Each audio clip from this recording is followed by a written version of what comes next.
CEO was about to sign the divorce, but she asked for one last night and revealed the shocking secret. But before we dive into the full story, let me know where you're watching from and what time it is. Now, subscribe to the channel, and let's get started. Sophie opened her eyes to the sound of steady raindrops pattering against the window. She hadn't managed more than a few hours of restless sleep, and a dull ache settled behind her temples as she sat up. The morning light was weak and gray, made paler by the storm clouds overhead, and it seemed almost too fitting for the day that lay ahead. She dragged herself out of bed, catching a glimpse of her reflection in the mirror. Her hair was slightly matted on one side, and the dark circles under her eyes told the story of months of tension and silent tears. She went through the motions of brewing coffee, though she wasn't sure her uneasy stomach could handle it. Leaning against the kitchen counter, she tried to steady her racing thoughts. The divorce papers were already neatly stacked on the table, along with a pen and a small notepad where she used to scribble grocery lists and cheerful reminders for Daniel. She turned her gaze away quickly. If she allowed herself to dwell on every memory, she wasn't sure she'd manage to step out the door. The raindrops turned into a heavier drizzle.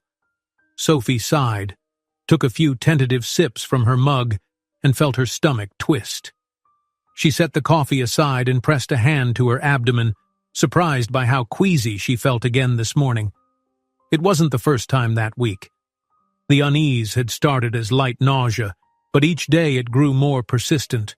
Her mind was so occupied with the divorce that she hadn't taken it seriously at first. Yet something in her heart told her there was more than just stress to blame. A faint memory of better times surfaced. She remembered her second year of marriage with Daniel, when a lazy Sunday morning meant a walk in the park, the two of them giggling over nothing. Back then, their arguments were small and easily resolved, usually over things like which movie to watch or what takeout to order. She couldn't pinpoint the exact moment when minor disagreements evolved into raging fights about money, relatives, and the relentless demands of Daniel's position as CEO.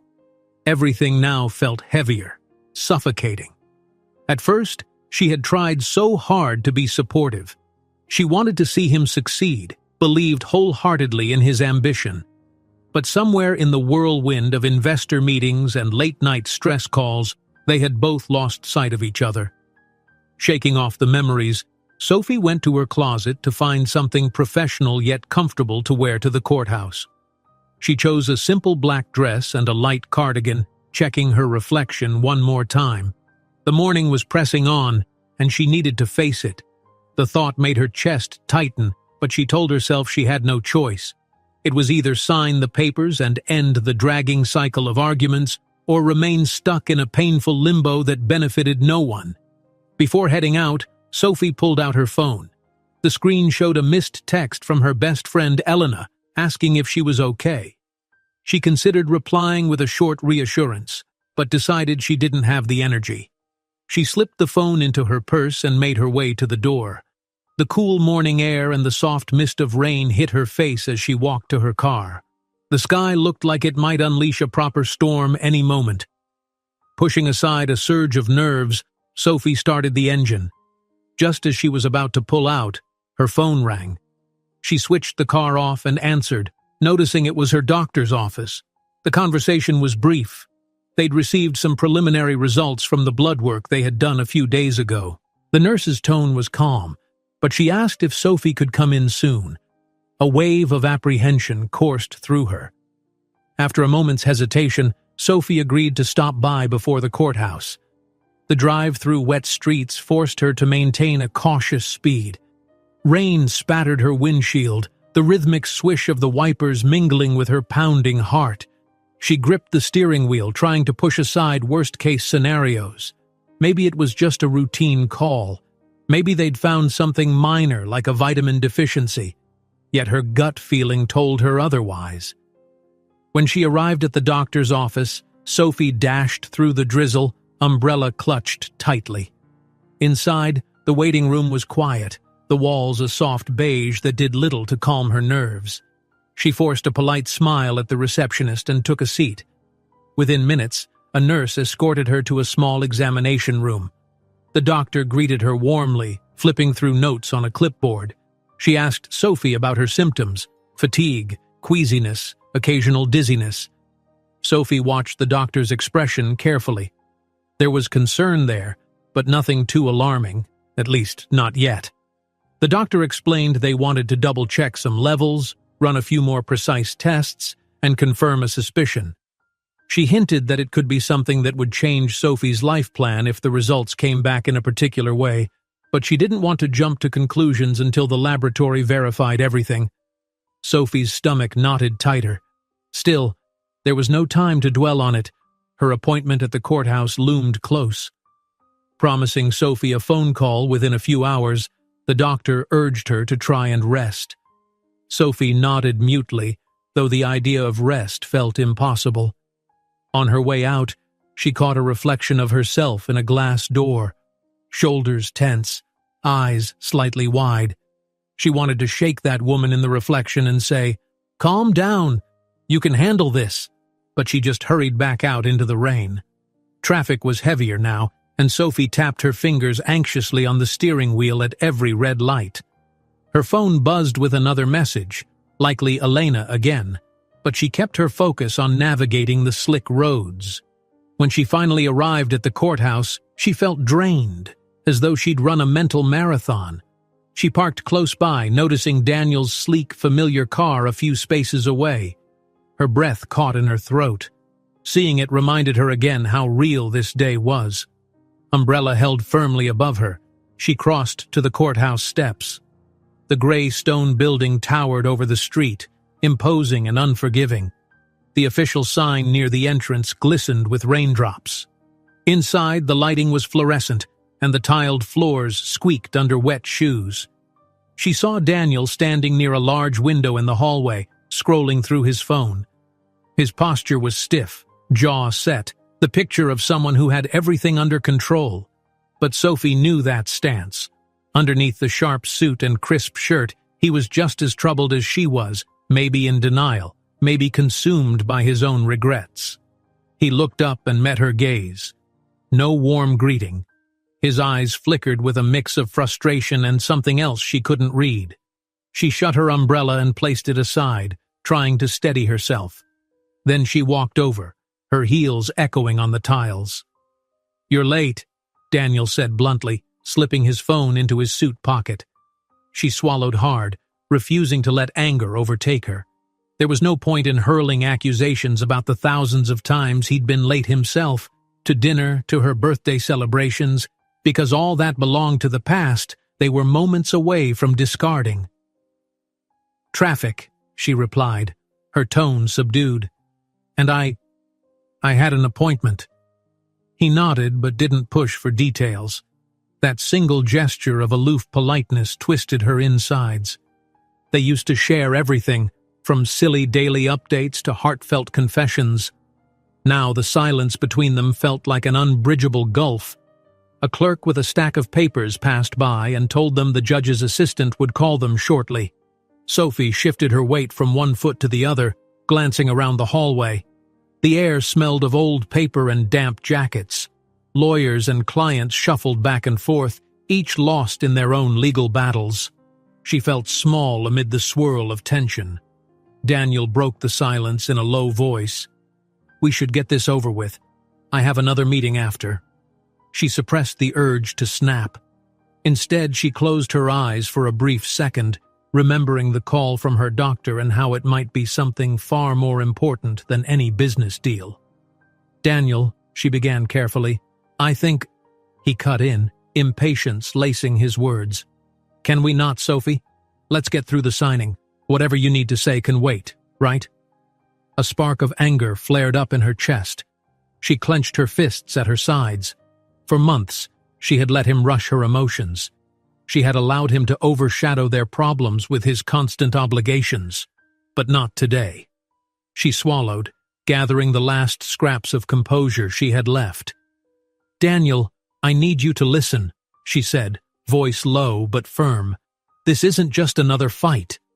He tilted his head, eyes narrowing. "Then what is it?" Her heart pounded so fiercely she wondered if he could hear it. She glanced at the closed courtroom doors, hearing muffled voices inside. Everything in her life felt suspended in that moment, and the gravity of what she was about to say made her hands shake. For a second, she questioned herself. Was this truly the right time and place? But the words were right there on her tongue, waiting to change their lives. Her lungs felt tight as she inhaled, summoning courage from some hidden place. She met his stare head-on, seeing the chill in his gaze that masked old warmth. 1,000 memories flashed through her mind. Their first dance at the wedding, how he'd held her so protectively, the time he'd surprised her with a trip to the mountains. She swallowed back the ache. Sophie draws in a shaky breath, meeting Daniel's cold gaze. I have something to tell you, something that changes everything. Daniel blinked, unsure if he had heard Sophie correctly. The words were still hanging in the tense courthouse hallway air. He shifted his weight from one foot to the other, his expression tightening with impatience. The overhead lights cast a chilly glow on the polished floor, and nearby voices rose and fell in echoes, reminding them they weren't alone here. Say that again? He asked quietly, as if hoping she would change her answer.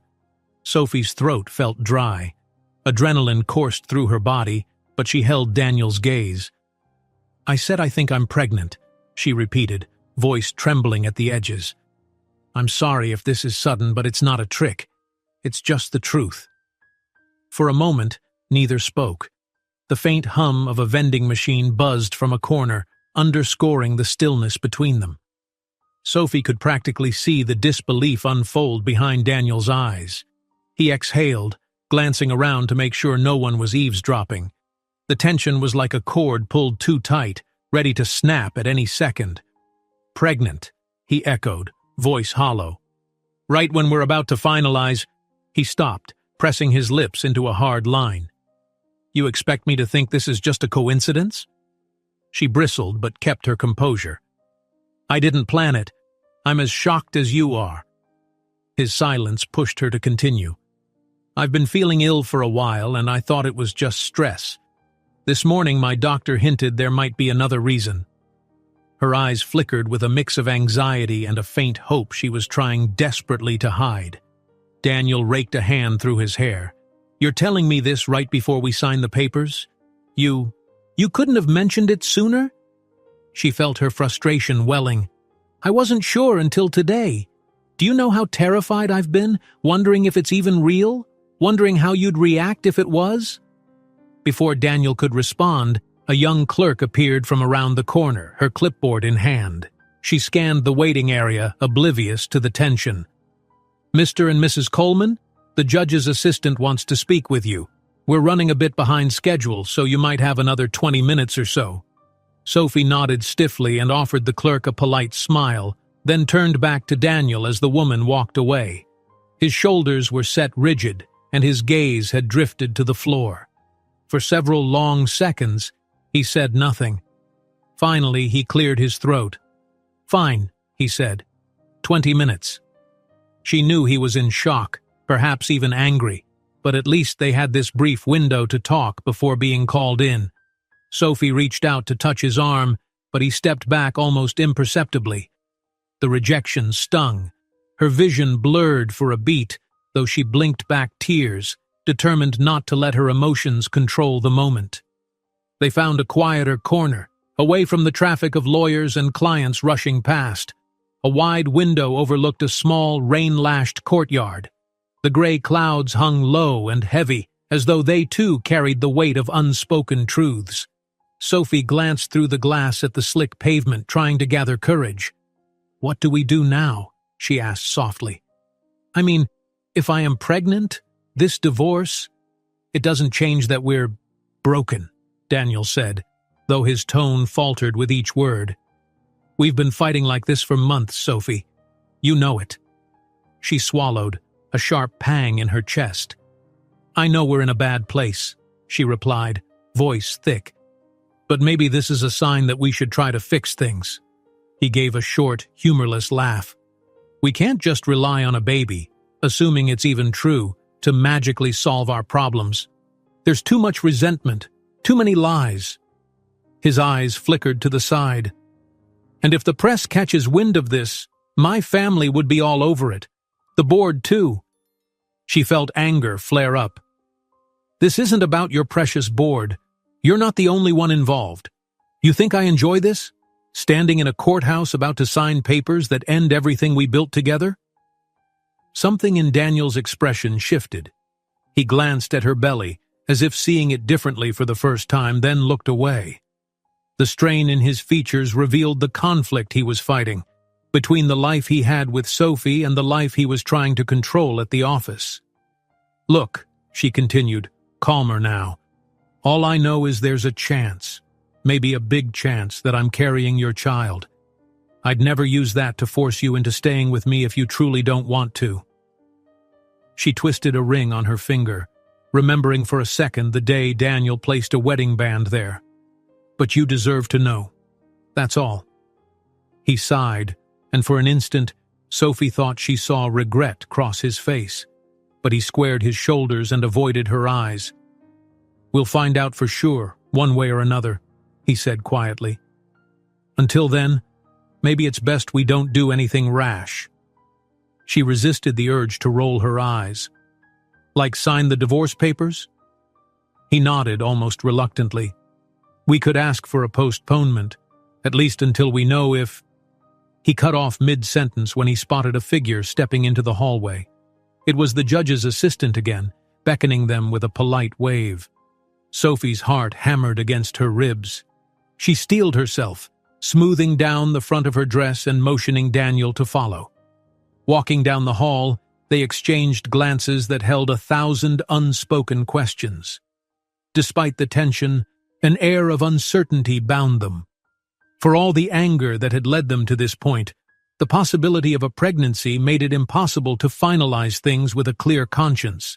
The assistant directed them toward the judge's office. Once there, they learned the court schedule was overflowing. The judge agreed to postpone any final decision until they resolved this sudden development. They were given a short extension to confirm the pregnancy, after which they'd need to return with a definitive answer about how to proceed. By the time they left the courthouse, the rain had stopped, though the sky remained overcast. They stood awkwardly by the entrance, footsteps echoing on the damp steps. I guess we should keep in touch, Daniel muttered. Let me know what the doctor says. Sophie exhaled a breath she didn't realize she'd been holding. I will. I have to go home and try to calm down. They parted, Daniel striding quickly to his car, eyes fixed on some distant point. Sophie watched him drive off with a tightening in her chest.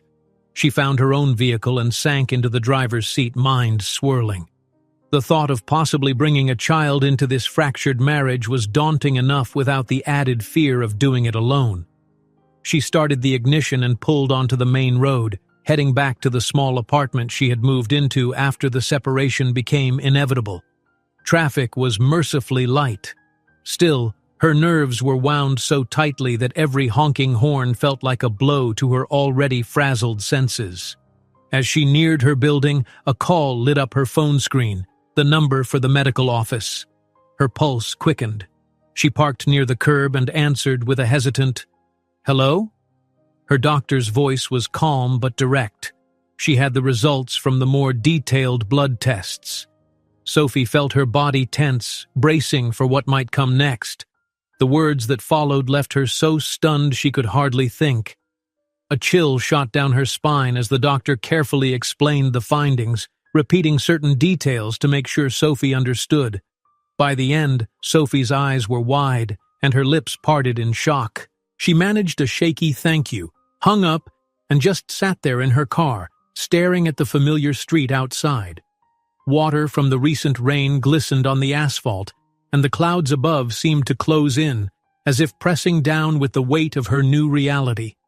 Twin heartbeats. 2 babies.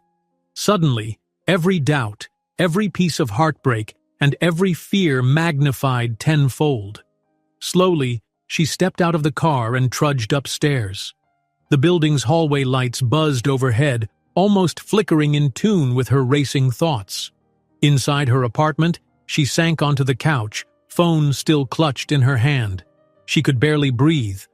She glanced at the time, late afternoon, though the sun barely peeked through the dense clouds. Her mind reeled with the words the doctor had used. Definitely pregnant, high hormone levels, possibility of needing specialized care for multiple births. Sophie tried to picture telling Daniel. How would he react to the news that it wasn't just one baby, but two? A wave of dizziness overcame her, and she set her phone aside, leaning her head back. She closed her eyes, only to see a mental image of Daniel's face, caught in that moment of shock when she'd said she might be pregnant. Now, the truth was so much bigger. No matter how deep their problems ran, it wasn't just about them anymore. Her phone buzzed again, likely messages from her best friend or maybe another call from the doctor's office. She picked it up slowly, swallowing hard. As she stared at the screen, the reality of it all hit with full force. Sophie, phone in hand, whispers in disbelief, "Twins?" She looks out the window into the dim afternoon light, mind whirling with the new reality. The phone wouldn't stop ringing, though Sophie hesitated to pick up. She had the news to share, yet she wasn't sure she had the courage for the inevitable conversation. Still, when Daniel's name flashed on the screen, she knew there was no avoiding it. She drew in a steadying breath and answered. "Hi," she said, voice trembling. His tone came through tight and impatient. "I've been waiting to hear from you. Did you speak to the doctor? What's going on?" Her gaze flicked across the living room. She could feel her heart thudding in her chest. I did," she began. "They confirmed we're having twins." Silence filled the line, pressing down harder than any words could. Sophie anxiously rubbed her temple. "Daniel, are you there?" It took him a moment, but he finally exhaled. "Twins," he repeated in a near whisper. He coughed as though clearing his throat. I wasn't expecting that." She heard the background sounds of a parking garage, muffled engines, footsteps echoing. "All right, listen," he went on, sounding more composed, but no less strained. "We'll figure out what to do. I'm late for a meeting. I'll call you when I'm done." Before she could reply, the call ended. Sophie's grip tightened on the phone. The finality of his abrupt goodbye stung, but she didn't have the energy to be angry. "He's in shock," she told herself, pressing a hand to her abdomen. She could barely process the idea of two babies herself. Daniel sat in his car for a moment, staring unseeingly at the steering wheel. The phone sat beside him on the passenger seat, screen dark. He repeated Sophie's words in his head. "We're having twins." The morning that was already spinning out of control just veered into uncharted territory. Outside his windshield, downtown traffic bustled by, but he hardly noticed. Then a sharp vibration on his phone startled him. His office assistant had sent 3 messages. Urgent board meeting. Important investors on the line. No more delays. He started the engine and navigated out of the parking lot, trying to suppress the swarm of thoughts careening through his mind. By the time he reached the office, the tension in his shoulders had knotted into a dull ache. He faked a brisk confidence while stepping into the elevator with colleagues, exchanging stiff nods but avoiding any small talk. In the boardroom, a row of suited individuals awaited him, each with grave expressions. The meeting commenced immediately, launching into talk of shaky contracts and ongoing negotiations with a vital investor. Daniel tried to focus on the data projected on the screen, charts and graphs about profit margins, cost overruns, projections for the next quarter, but his mind drifted to Sophie, to those 2 lives growing inside her. Soon he found himself dialed into a conference call with key investors. Their voices crackled over the speaker, questioning the company's stability. Hints about Daniel's personal life surfaced between the lines, subtle references to recent distractions. He forced polite replies. Each time he heard mention of potential scandal, he pictured the tension in Sophie's eyes, the heartbreak that had fueled their separation, and now the possibility that everything could shift again. After the call wrapped, he pressed his forehead into his palm, stifling the urge to curse the universe for piling crisis upon crisis. Meanwhile, Sophie paced her small living room, hardly noticing the afternoon light filtering through the blinds. She'd placed a hand on her stomach more than once, startled by the realization that 2 babies were growing inside her. She thought about Daniel's abrupt reaction. Had he even grasped the gravity of the news? A part of her feared that a fractured marriage would only worsen if they forced themselves to stay together solely because of the twins. The jangle of keys rattled at the front door. Her friend Elena slipped in, balancing a paper grocery bag in one arm. "I tried calling, but you didn't pick up," Elena said, setting the bag on the kitchen counter. "Brought you something to eat. Are you okay?" Sophie smiled gratefully, though it didn't reach her eyes. "Thanks. My stomach's all over the place. I don't know how I'm supposed to manage without losing my mind." Elena nodded sympathetically as she unpacked the groceries. "You said the doctor confirmed twins? That's big news, Soph. How are you handling it?" Concern laced her voice. Sophie sighed, sinking into the couch. "I can't believe it. After everything, Daniel and I were about to sign the divorce papers. Now this happens." And his reaction was, "I don't even know." Elena set down a carton of juice and walked over, resting a comforting hand on Sophie's shoulder. "You need support right now, no question about it. Have you spoken to your parents?" Sophie made a face. "Mom called this morning. She wants me to come over tonight, and she wants Daniel there too.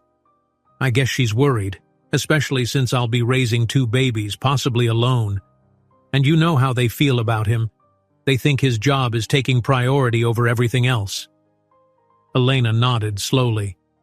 "Maybe it'll help to clear the air. Just be cautious. Your stress levels don't need to spike more than they already have." She gave Sophie's shoulder a gentle squeeze. "I'll stay if you need me, or I can drive you to your parents. Whatever feels best." Sophie managed a small smile. "Thank you, but I have to face them eventually. And so does Daniel. I just hope it doesn't turn into a screaming match." Later that evening, Daniel's phone buzzed yet again, but this time it was his father's number. He stood near his office window, the skyline turning orange under the sunset. A part of him wanted to ignore the call, but he grudgingly picked up. "Your mother and I heard about the hearing's delay," his father began without preamble, "and now we're hearing rumors that Sophie might be pregnant. Is that true?" Daniel exhaled, not surprised that word had spread so quickly among family. "Yes, it's true. We're having twins." Silence on the other end. Finally, his father spoke in that measured, always-in-control tone. "Listen, this changes things. You have to be mindful of your image. The divorce alone was risky, but now we have to think about the company. The board won't be pleased if personal drama escalates. You need to contain the situation before it affects shareholder confidence." Daniel's frustration simmered. "It's more than a situation, Dad. These are my children we're talking about." His father's pause said enough. "Of course, family matters," he offered at last. "But if you lose your position, how will you provide for them? Don't forget who you're dealing with here. The press would love a scandal. Reevaluate your decisions before you do anything rash." He hung up with those words ringing in his head. An hour later, he found himself parking outside Sophie's parents' cozy suburban house. The sun had fully set, leaving a deep indigo sky above the quiet street lamps. Daniel surveyed the rows of neatly trimmed hedges, the porch light casting a warm glow on the front door. He felt a strange tightness in his chest, as if stepping back into a life he'd left behind. Sophie was already inside, greeting him with a polite nod. Neither spoke much beyond a stiff hello. Her parents were in the living room wearing worried expressions. Her mother fussed over them both while her father stood with arms folded over his chest. The tension felt thick enough to cut with a knife. They settled around the coffee table, cups of tea untouched. Sophie's father cleared his throat. "First off, we want what's best for Sophie. And for those babies, he began, casting a pointed look at Daniel. We've supported you as a couple, but we know you've hit rock bottom these last months. Now there are new responsibilities. Sophie's mother chimed in softly. We're concerned about whether Daniel can handle being a father while juggling this high-pressure career, and we worry about Sophie being left alone. Daniel bristled. I can handle responsibility, he replied, a defensive edge in his voice. Business troubles are part of life. It doesn't mean I'm incapable of taking care of my family. Sophie glanced at him sharply, her own frustrations flaring. But that's the problem, Daniel. You've prioritized your position over everything else. You've kept secrets about the company's finances. How can I trust you're going to show up for these babies when you didn't show up for our marriage? Her father pressed the advantage. We also heard rumors you might be on shaky ground at the company. Is that true? Or is it more corporate talk to control the narrative? Daniel felt cornered, heat rising in his face. Yes, my company is under pressure, but I'm working on solutions. This isn't about wanting to abandon anyone. I'm doing all this to secure our future. Sophie shook her head, emotion tightening her throat. Our future or your reputation? The argument rose, voices overlapping. Her father tried to speak over Daniel. Her mother tried to calm Sophie. Accusations flew, about withheld information, about cutthroat investors, about ignoring emotional needs. The more they spoke, the more raw wounds tore open. Finally, Daniel had enough. He stood up so abruptly his teacup rattled on the table. Believe what you want, he spat, fists clenched at his sides. I'm not perfect, but I'm trying to keep things afloat at a time when everything is crashing down on me. He shot Sophie a wounded look, then fixed her parents with a hard stare. I'm done being ganged up on tonight. He turned on his heel and headed for the door. Sophie rose to follow, but he pulled it open, letting the chilly night air rush in before she could reach him. She froze as he stepped out, the sound of his footsteps receding down the walkway. Her parents hovered behind, worried and apologetic. Sophie fought a wave of tears, struggling to maintain control. It felt like a fresh heartbreak every time she saw that pained, angry expression on Daniel's face. They were connected by more than paperwork now. They were connected by life growing inside her. Yet it seemed they were as far apart as ever. In the hush that followed, her mother placed a hand on Sophie's arm, while her father stared at the floor, regret clouding his features. Sophie didn't know whether to scream or sob. She knew one thing. The chasm between her and Daniel wasn't going to close itself. She moved to the front window, peering through the lace curtains. He was already gone, taillights disappearing down the street. Her heart pounded, each beat a reminder of how serious the stakes had become. Sophie stared at the door where Daniel stormed out, her heart pounding. We can't keep avoiding this. One way or another we have to decide. Together. The loud hum of traffic outside Sophie's apartment punctuated the tail end of her restless afternoon. As she finished washing dishes from a lunch she'd barely touched, she glanced at her phone buzzing on the countertop. Daniel's name glowed on the screen, along with a short message asking if she would meet him for dinner, somewhere away from prying eyes and overbearing relatives. She read it twice, feeling a tug in her stomach that was part nerves, part hope. Despite her misgivings, she tapped out a brief reply. She would go. That evening, Sophie stood at the entrance of a small, upscale restaurant with softly lit windows. The place was discreet, almost tucked away, no glaring neon sign to attract attention. She brushed a stray hair from her face, steeling herself for whatever conversation lay ahead. The host, a middle-aged man with a courteous smile, led her to a secluded table near the back. The clink of silverware and gentle murmur of low conversation filled the space, creating a cocoon of privacy, perfect for two people who needed to sort through painful realities. Sophie settled into her seat, hands knotting anxiously in her lap.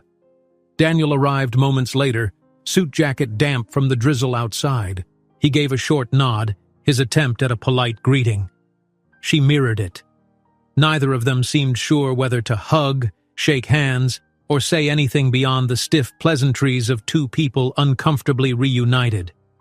Once the host took their orders for drinks, water for her, whiskey on the rocks for him, they lapsed into silence.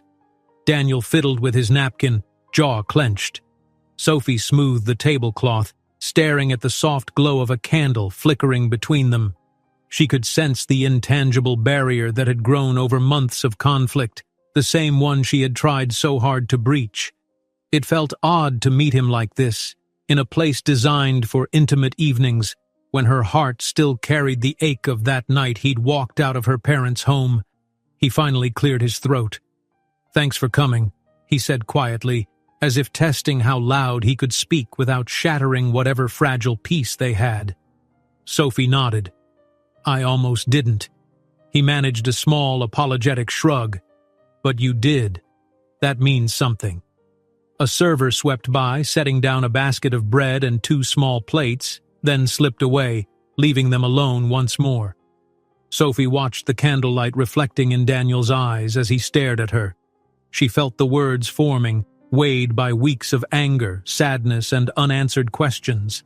But she let him speak first. "I wanted to see you without everyone else breathing down our necks," he said. "We need to talk about the twins, about everything, but not with your parents or my parents or the entire board hovering." His gaze flickered, showing weariness behind the controlled exterior. Sophie leaned forward slightly, wanting him to know she wasn't just there to accuse him again. "I'm listening," she said. He sighed, running a hand over his hair. "It's hard to even know where to start. It's like everything's come undone at the same time. My company's under strain, the divorce, you telling me you're pregnant. I'm struggling to keep any sense of balance." Sophie felt a lump form in her throat. "I get that. But it hasn't exactly been easy for me either."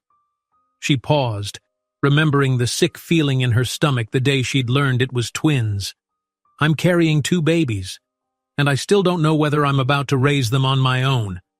"I don't want you to do this alone," he answered, almost too quickly. "I never intended for our life to go this way." She thought back to their last months together, how the once passionate partnership had devolved into standoffish glances, then vicious arguments fueled by finances and the weight of people's opinions. She pressed her fingers against her temple. "It felt like you were always choosing the boardroom over me," she said softly. "Late nights, secret calls. I started to think you barely saw me as your wife anymore." His eyes flicked downward. "I know. I thought I could juggle it all. I've been chasing this huge contract that might save the company from a major blow. But the pressure got to me, and I took it out on you. I let it sabotage us. I'm sorry." The sincerity in his voice carried a thread of regret that made her chest tighten. She whispered, "I'm sorry too. For the fights, the way I shut you out when I felt betrayed." They glanced up at the same time, each gauging whether it was safe to show vulnerability. Tentatively, Sophie reached out and brushed her fingers against the back of his hand. The contact was delicate, almost fleeting, but enough to spark a ghost of what they used to have. She recalled a sweeter memory, the first year of marriage, dancing barefoot in the living room. How sure they'd been that nothing could tear them apart. Before finances, before arguments over in-laws, before everything. Their dinners arrived, a simple pasta dish for Sophie, grilled fish for Daniel, but neither was truly focused on the meal. They picked at their food, letting scattered small talk fill the gaps. Sophie told him how she'd been feeling physically, exhausted, occasionally dizzy from the stress and her changing body. He offered quiet nods of empathy, apologizing again for not being there to help. The conversation took on a warmth that felt alien after all those months of tension. A sudden vibration on the table made them both jump. Daniel's phone screen lit up with a name Sophie recognized from the few times she'd visited him at work, an important investor. He gave a tight shrug, stood up, and stepped away from the table to take the call. Sophie forced herself to breathe evenly, trying not to eavesdrop as his voice lowered. Still, fragments reached her. "No, I can't sign that yet. Yes, I understand the board's concerns. Let me see if there's another approach." The measured tone left her uneasy. He returned after a few minutes, face drawn, shoulders tense. She offered a shaky smile as if bracing for bad news. "Everything okay?" He took his seat, glancing at the untouched fish on his plate. "We might be losing an investor if I don't lock down certain terms soon. They heard rumors about the divorce and are worried about the stability of my leadership. If I can't reassure them—" He trailed off, biting his lip. "I don't want to fail the company. Not now." Sophie set down her fork, recalling the old arguments that had led to their separation. "This is the part that always scared me," she murmured, "that no matter how much you care about the family we're starting, the company's demands will always overshadow us. I don't want to be left alone again." He dropped his gaze. "I'm trying to fix things, but I can't snap my fingers and fix them overnight." Quiet tension settled between them like a weight neither of them knew how to lift. She wasn't sure if a baby or two should be the reason to salvage a broken marriage, but some part of her still wanted to believe in the love they once shared. Maybe it could be enough if they worked at it. Maybe. They forced themselves to finish small portions of dinner. The hum of hushed conversation around them continued while the restaurant staff floated by, politely refilling water glasses. When the check arrived, Daniel handled it with a swiftness that suggested he wanted the night to end before more pressing calls came in. Sophie offered a tight smile of thanks, but a lingering ache of uncertainty stayed lodged in her chest. Outside, the drizzle had stopped, leaving the pavement gleaming under the muted glow of streetlights. A cool breeze swept by, carrying the scent of wet asphalt. They paused on the sidewalk, unsure of whether to part ways or continue the conversation. "I meant what I said," Daniel murmured, shifting from foot to foot. "I don't want to give up on us or on these babies." She studied him, searching for signs of genuine conviction. "I just hope your idea of not giving up involves something more than an apology," she said, voice subdued. "We can't keep stumbling between crisis calls and half-finished confessions. If we really want to fix this, it has to be a real effort." He opened his mouth as if to respond, then seemed to think better of it. Instead, he reached out and gave her hand a brief squeeze, leaving a trace of warmth on her skin before letting go. Then he stepped toward his car, posture heavy with worry. Sophie stood for a moment longer, inhaling the damp night air. She wished she could find some reassuring certainty in the shadows, but all she found was the echo of his footsteps fading against the quiet city block. With a resigned sigh, she walked across the dark parking lot, rummaging in her purse for her keys. A swirl of emotions clouded her mind. A faint flicker of hope, overshadowed by the looming threat of Daniel's corporate troubles and the possibility that his promises would crumble under real-world pressure. Just as she unlocked her car, her phone buzzed again. She flipped it open to see a message from Daniel. The text felt like the hollow echo of what he couldn't say in person, yet it stirred something inside her nonetheless. Standing beside her car in the parking lot, Sophie checks her phone. A text from Daniel. "We need more time to figure this out. Please don't sign anything yet." Sophie woke to the soft hum of her phone vibrating on the bedside table. She squinted at the display, her mother's number. It was early, barely past 7, and she could already sense this wouldn't be an ordinary call. Stifling a groan, she answered in a hushed tone. "Sophie, darling," her mother began, sounding breathless and urgent. "I know this is last minute, but I really think we should have everyone over for dinner tonight. Your father agrees." Immediately on guard, Sophie sank deeper into her pillows. "Mom, I'm not sure that's a good idea," she murmured. "Daniel and I have enough to sort out without the added stress, and we both know how well our last get-together went." Her mother's breath crackled through the speaker. "Your father and I are worried. You're pregnant, twice over, and we can't pretend everything is fine. I know you two have tried to talk on your own, but this family needs to get on the same page. Sophie chewed her lip, picturing the tension that would fill the house if both sets of parents gathered under one roof. She thought back to the uneasy dinner Daniel had arranged days earlier, the flickering candlelight, the half-hopeful conversation. Then she remembered the swirl of corporate pressure always looming over him, over them, as if it might explode at any second.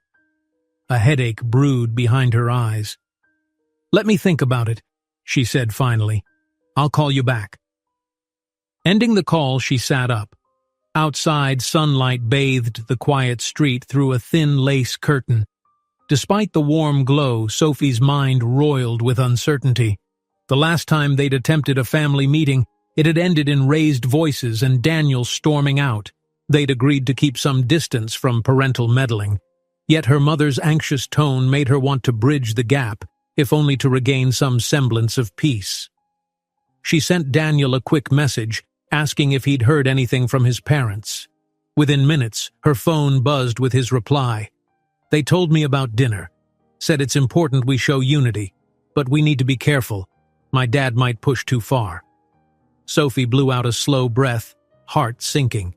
She knew Daniel's father well enough to understand his obsession with preserving the family's spotless image, especially in the eyes of the company's board members. She texted back a simple, "All right, see you tonight," then forced herself out of bed to start the day. As she dressed, a flutter in her stomach reminded her of the twins. The knowledge that two new lives rested on every decision she made weighed heavily, and she quietly vowed to protect them from a world of relentless scrutiny. The hours slipped by in a blur of small tasks. Around mid-afternoon, her mother called again, confirming that Daniel's parents would join them for dinner. Sophie tried to keep her voice measured, even as tension prickled at her. She spent the rest of the afternoon tidying her apartment and pacing the kitchen floor, fueled by a restless energy she couldn't quite shake. Eventually, it was time to drive over. She arrived at her parents' home close to sunset. The familiar driveway and well-tended yard with its blooming flower beds offered a fleeting sense of childhood comfort. Still, a subtle dread settled in her chest. She noticed Daniel's car was already parked by the curb, its sleek silhouette glinting under the orange sky.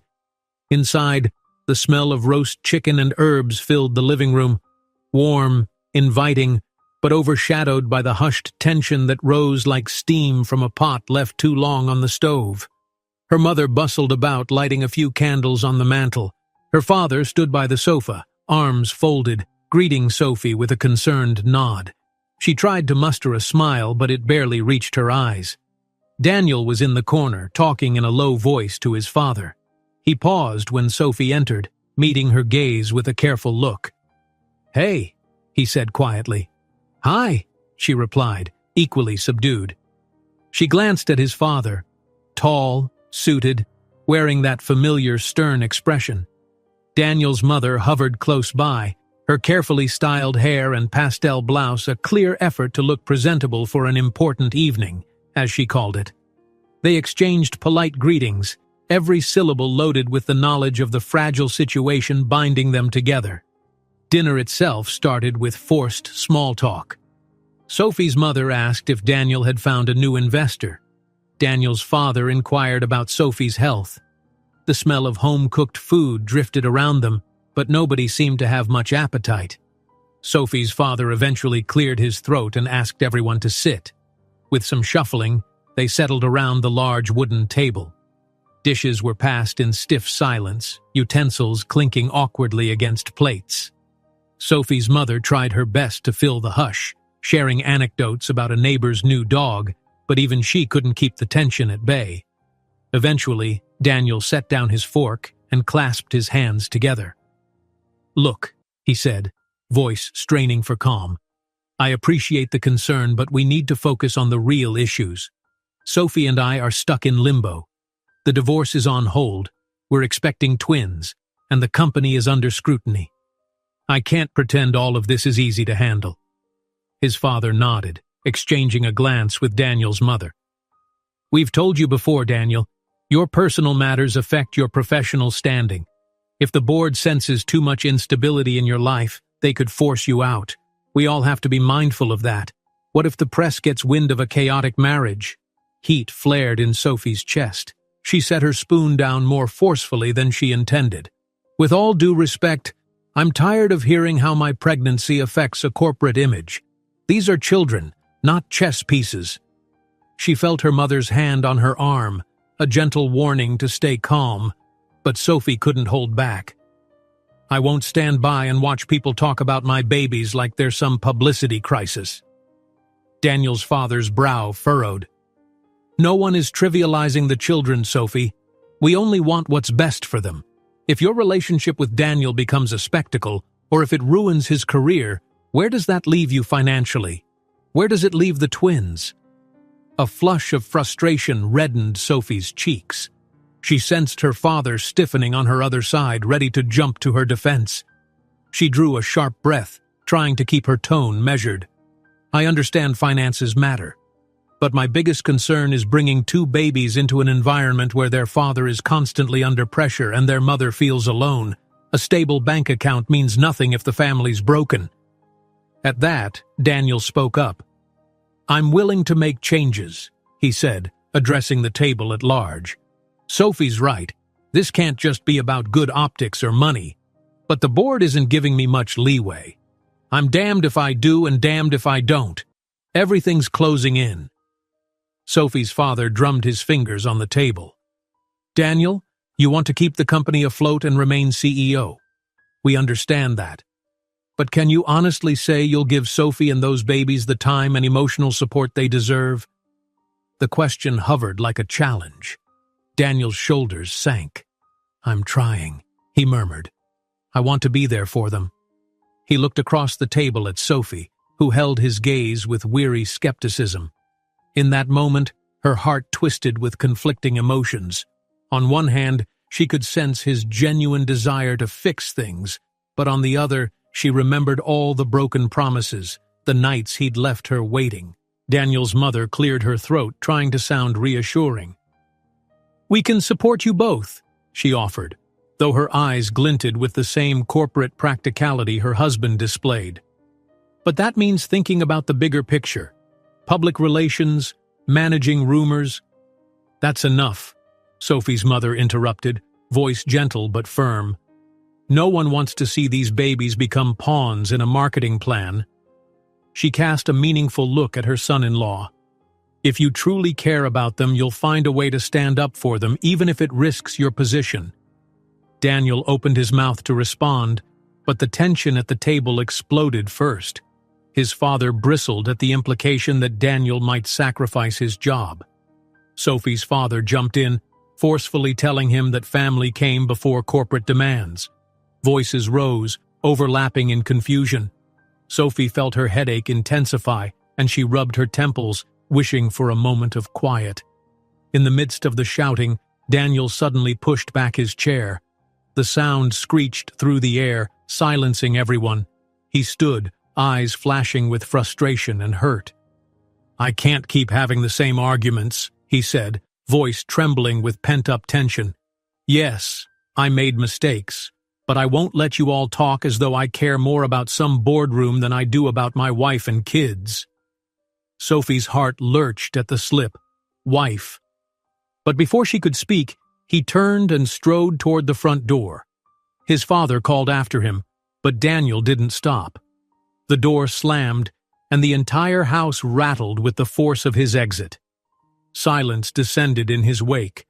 Sophie's father slumped in his seat, running a hand over his face. His mother stared blankly at the half-finished plates. Daniel's parents exchanged glances of discomfort and disapproval. Sophie could barely breathe, her pulse hammering in her ears. She pushed back from the table, ignoring the worried glances directed at her. The storm had started outside now, a sudden downpour drenching the night sky. It felt fitting. Unable to stay still, Sophie rose and walked to the door, still ajar from Daniel's hasty exit. A swirl of cool, damp air rushed in, carrying the smell of rain. She stood there, leaning against the frame, mind racing with anger, hurt, and an odd flicker of resolve. It was one thing to fight with Daniel in private, but having their families weigh in, especially with the twins on the line, made her fiercely protective. She stared at the darkness beyond the porch, imagining Daniel's figure disappearing into the rain, tension knotted in his posture. How many times would they storm away from each other before the final breaking point? Or was this what it took to finally drive them to a real decision? As her parents and Daniels hovered in the background, exchanging hushed laments and uncertain apologies, Sophie felt a surge of determination. She wouldn't let her children's future be dictated by corporate whisperings or well-meaning but suffocating relatives. Leaning her forehead against the door, she muttered a promise, more to herself than anyone else. Sophie stares at the door where Daniel stormed out, her heart pounding. I won't let our babies become pawns in this twisted corporate game. The morning air felt unusually cold against Sophie's skin as she stepped onto her small balcony. She wrapped her sweater tighter around her body and stared out at the quiet street. Cars rolled by slowly, and neighbors walked their dogs or pushed strollers. It was all so deceptively normal, far from the turmoil swirling in her life. She pressed a hand to her stomach, reflecting on the night before when Daniel had stormed out of her parents' house. Even in the aftermath, she couldn't ignore how much she missed the version of him who used to hold her close and promise her the world. Returning inside, she poured herself some tea, thankful that the twins allowed a calmer stomach this morning. A few weeks ago, she might have written off her nausea as stress. Now everything was different. She had 2 lives inside her, 2 reasons to face her fears and figure out what went wrong with Daniel and his business. If he was hiding something, she needed to know. Her phone buzzed on the counter. Elena's name flashed on the screen. Sophie picked up, relieved to hear a friendly voice. Hey, Elena said cheerfully. How are you holding up? I know dinner with the families didn't exactly go smoothly. Sophie forced a small laugh. That's putting it mildly. Daniel stormed out again. I'm worried we're never going to patch things up at this rate. Elena's voice softened. I'm sorry. I wish I could fix all this for you. But you're strong, Soph. We both know that. They chatted a bit more before Elena brought up a conversation from work, something about a big article referencing Daniel's company. Sophie felt her heart clench. She didn't follow the business pages religiously, but she'd noticed the swirl of rumors in recent months. Whispers of financial instability, deals on the verge of collapse, and hush-hush talks with new investors. She'd asked Daniel before, but he'd always brushed off her questions. Now, with twins on the way, she couldn't afford half-truths. Elena, she said slowly, I need your help. Could you look up anything you can find about Daniel's business situation? I mean, credible sources, documents, reports, anything. I can't keep guessing. Elena paused. Are you sure you want to go down that rabbit hole? Sophie closed her eyes, pressing the phone tighter to her ear. I'm sure, she said quietly. I need to know what I'm dealing with. They ended the call, and Sophie's stomach knotted with uneasy anticipation. By afternoon, Elena had emailed her links to several news articles, corporate filings, and a few public records. Sophie settled at the kitchen table with her laptop, scanning each piece of information carefully. Some were outdated, referencing Daniel's successful run as CEO in earlier years, praising his dynamic leadership. But the more recent articles hinted at a downturn, a big contract that fell through, rumored lawsuits from disgruntled partners.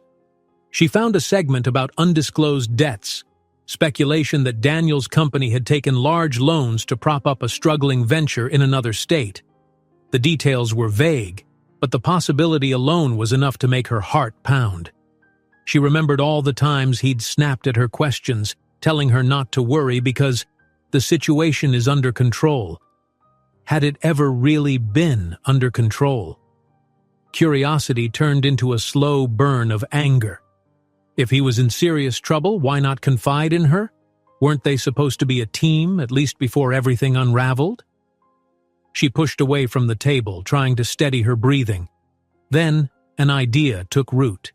She might have saved bank statements, receipts, or other financial documents mixed in with old files from their shared home. After Daniel left for his condo, she'd thrown a bunch of stuff into storage boxes without sorting it all. Maybe she should look through it.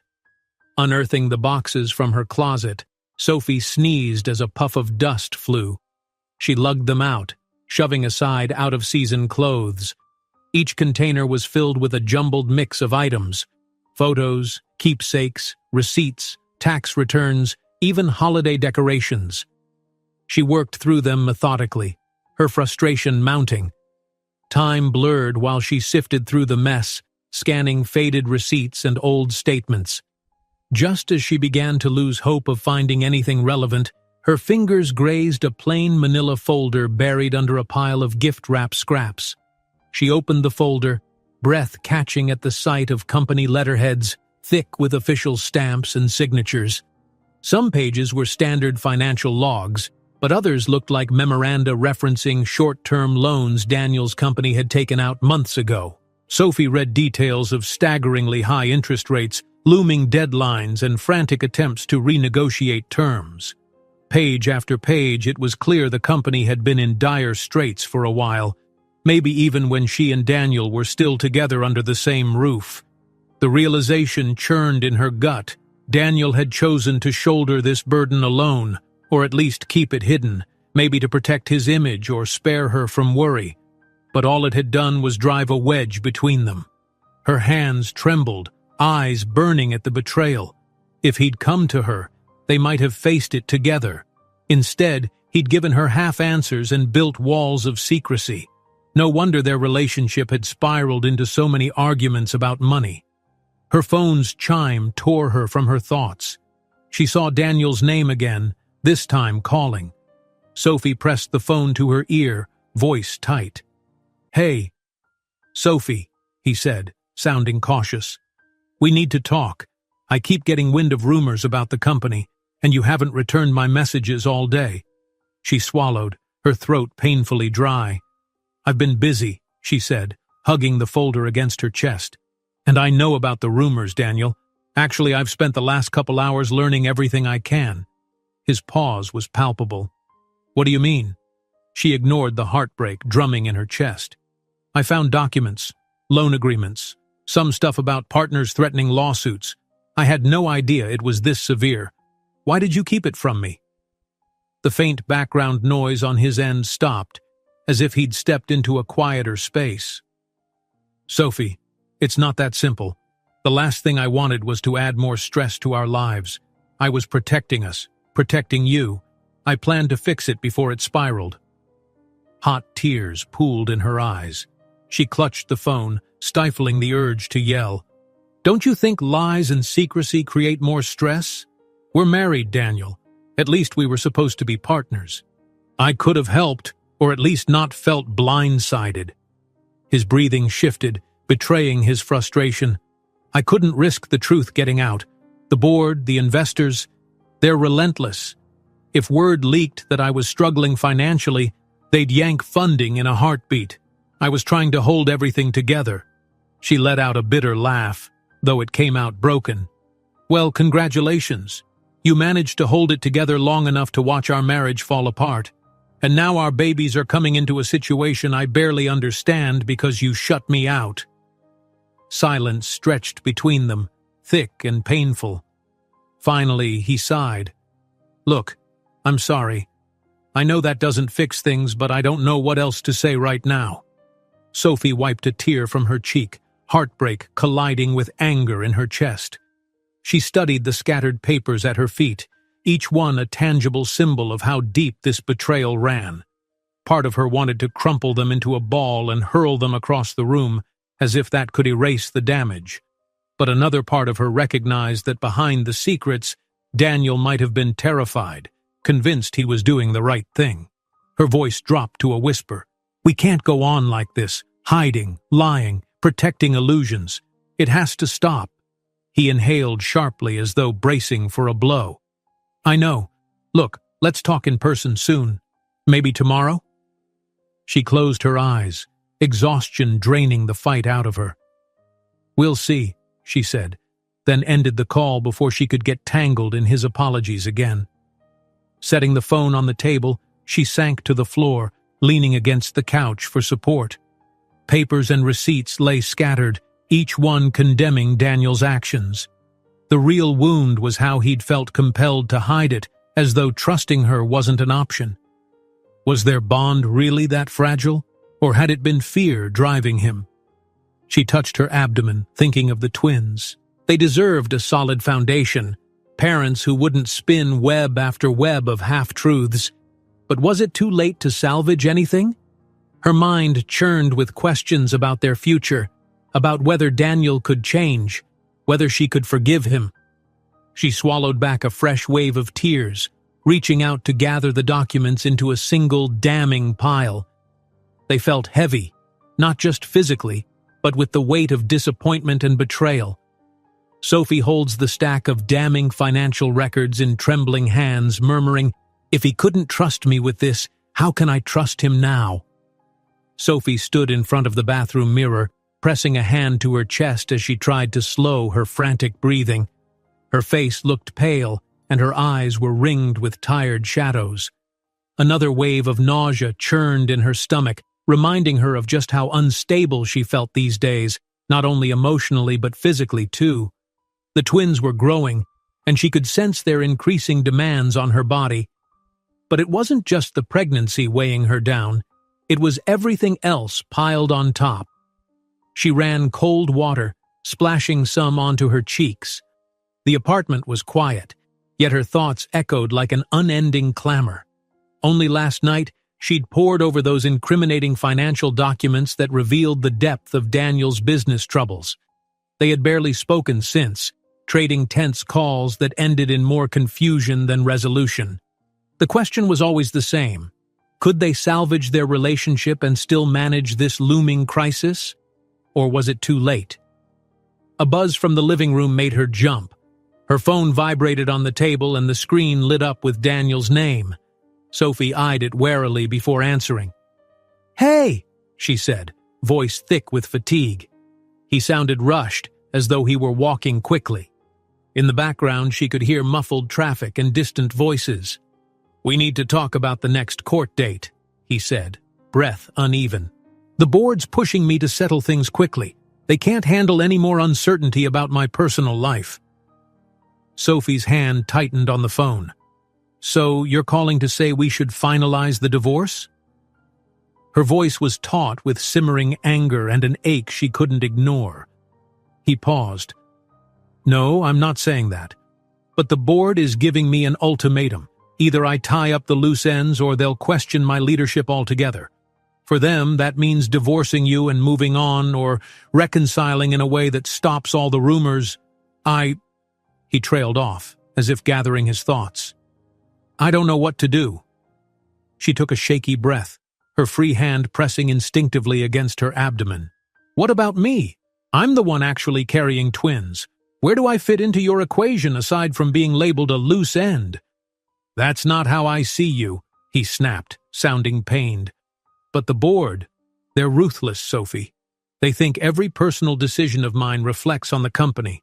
I'm caught between wanting to protect you and the babies and needing to keep the business afloat so I can actually provide for you all." A spike of anger flared. "Protect me? Daniel, you lied to me for months about the company's debt. You still keep secrets. Do you really want me in your life?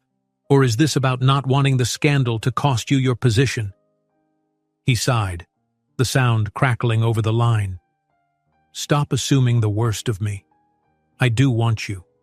I do want our children. But I can't just ignore the board.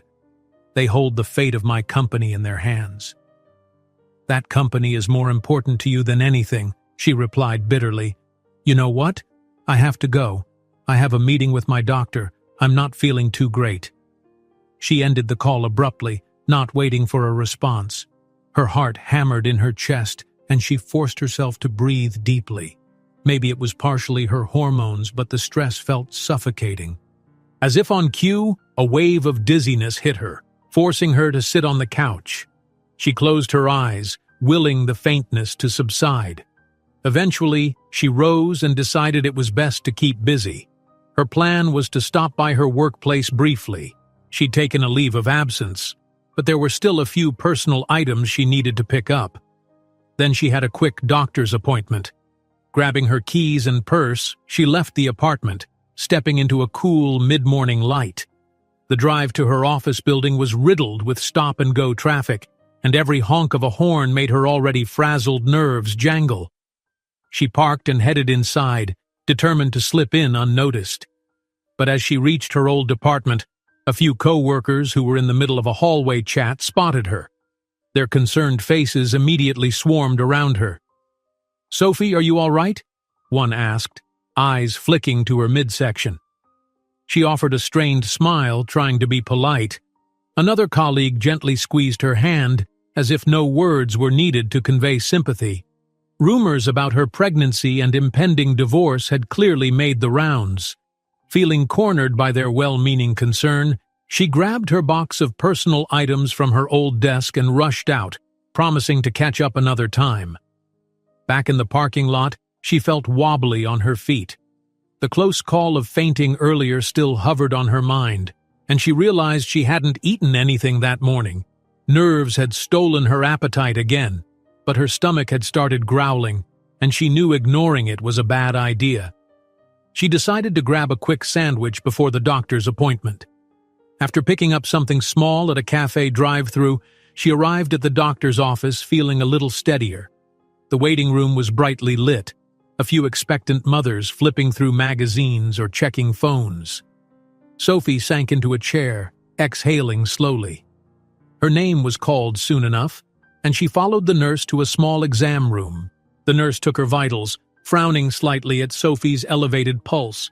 After some questions about her stress levels, she stepped out so the doctor could come in. Sophie waited, alone with her thoughts. The tension in her chest persisted, each breath tightening at the memory of Daniel's frantic calls and the board's demands. She caught herself wondering if the constant pressure might actually harm the babies. When the doctor entered, her demeanor was calm but firm. Sophie found herself explaining the migraines, the dizziness, how her emotions swung wildly. The doctor listened carefully, then spoke in a gentle, measured tone. "You need to reduce your stress, Sophie. Pregnancy with twins can be more challenging. Your blood pressure is a bit elevated.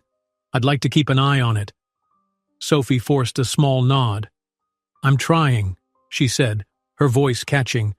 "It's just, everything is happening at once."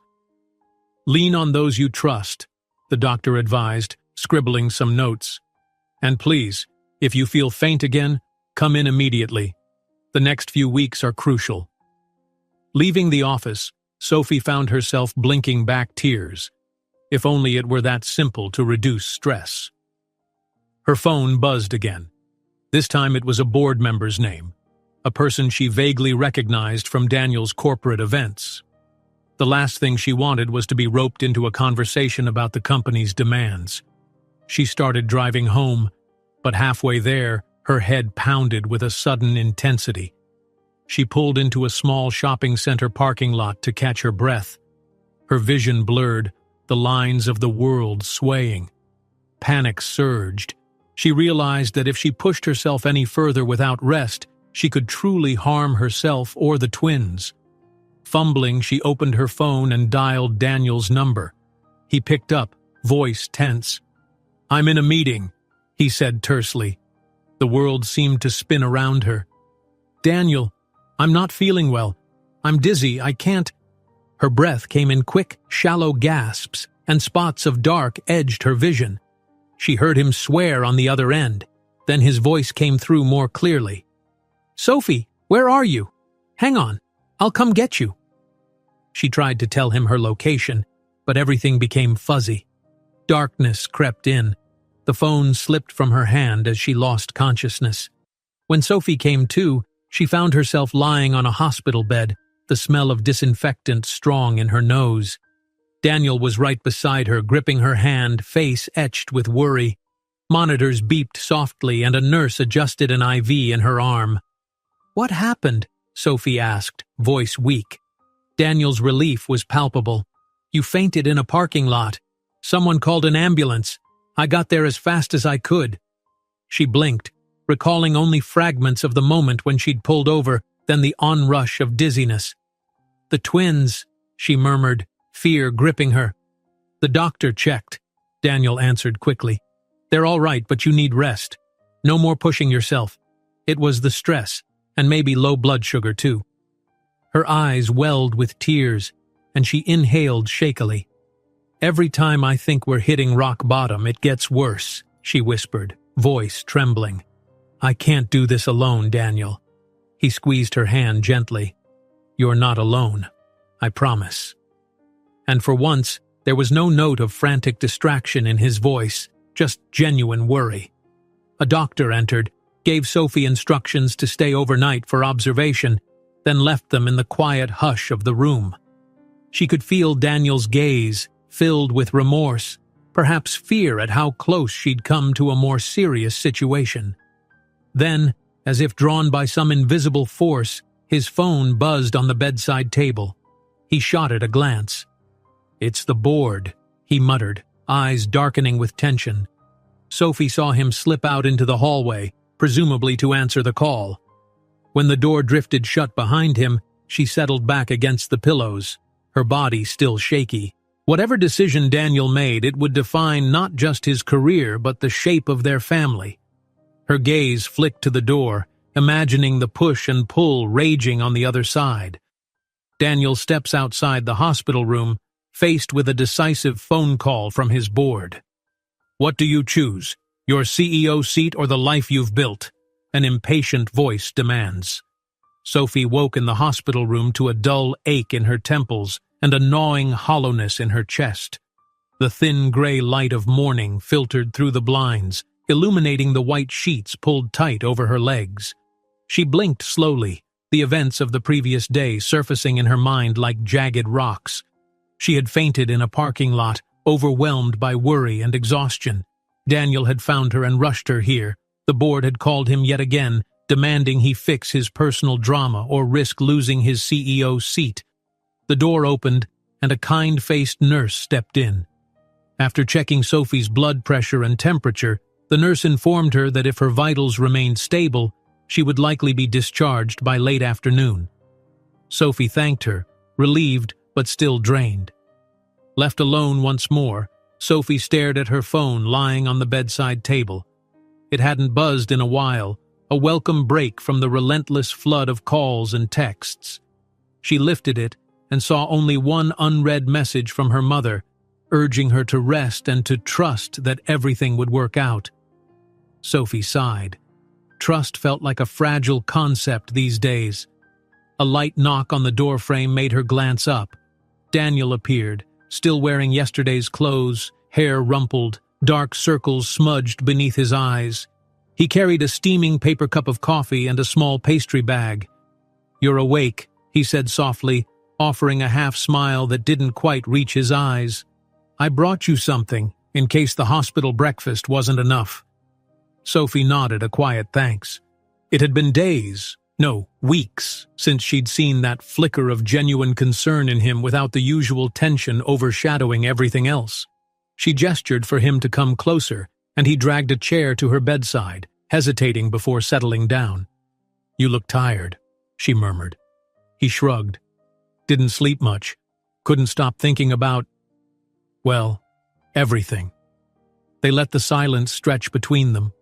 Outside, a cart rattled down the hallway, and the smell of disinfectant clung to the air. Finally, Daniel cleared his throat. "How are you feeling? The doctor said you'd be all right, but that your blood pressure was high." "I'm better," she said, pressing her hand against her abdomen.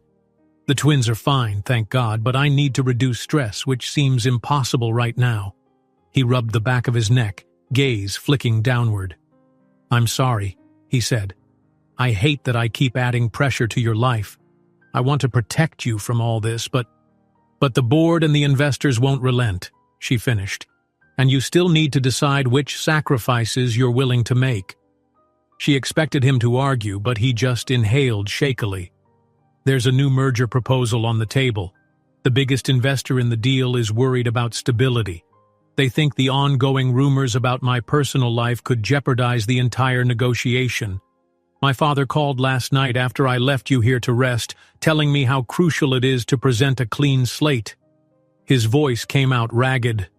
They basically want me to finalize the divorce or at least make a clear-cut decision. They don't want a hint of scandal. Sophie gripped the sheets, anger stirring. So that's it? They're dictating whether we stay married? Seems that way. He sighed in frustration. And to be honest, Sophie, I'm afraid. I'm afraid that if I don't comply, I'll lose everything. The chance to keep the company running, the chance to provide for you and the babies. She felt her heart clench. We're not just babies, Daniel, and I'm not some line item on your balance sheet.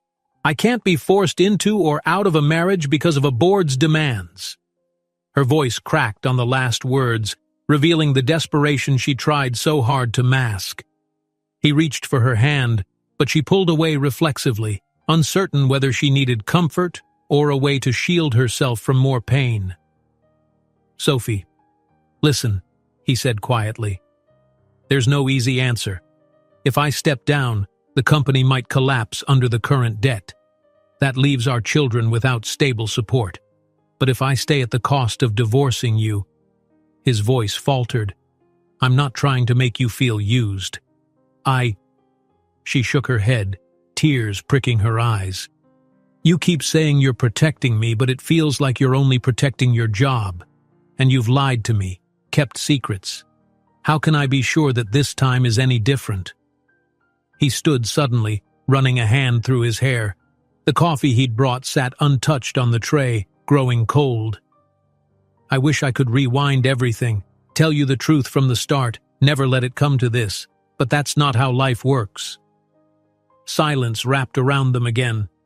Sophie stared at her reflection in the window, noticing how wan and drawn she looked, reminiscent of someone facing the aftermath of a battle she never expected to fight. Daniel fumbled for words.